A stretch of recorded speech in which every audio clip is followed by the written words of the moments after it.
Et en politique, le président du mouvement pour la renaissance du Cameroun appelle ses militants et partisans au calme et à la retenue. Cette sortie de Maurice Kamto fait suite au lynchage de l'ancien responsable MRC pour l'Île-de-France par ses camarades de parti. Ces derniers l'accusent d'avoir trahi sa loyauté au parti contre une autorisation d'ouverture d'une école au Cameroun, comme l'avait laissé entendre la ministre Célestine Ketia-Cortez le 27 juillet dernier au cours d'une soirée à Paris.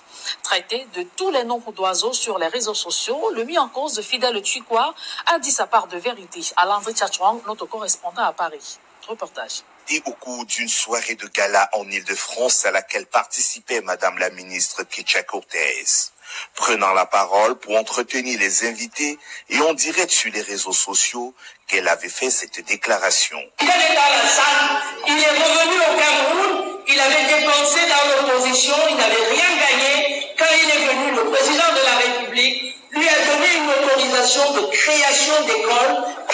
Déclaration perçue par certains militants du MSC comme la haute trahison, y compris certains membres du directoire. Personne n'a accordé à Sieur Fidèle Tchikwa le bénéfice du doute, tout ceci pour des raisons de bataille politique interne. Il a fallu attendre vendredi 2 août pour que Mamadou Mota, premier vice-président du parti, appelle ses amis politiques à la retenue et plus de vigilance via un live Facebook. Et vous croyez à une telle personne? Vous croyez que la vérité peut sortir de la bouche de cette personne? On ne peut pas accepter des personnes qui ont perdu leur dignité pour préserver des postes ministériels. Que j'appelle à la plus grande vigilance des uns et des autres et à de la retenue.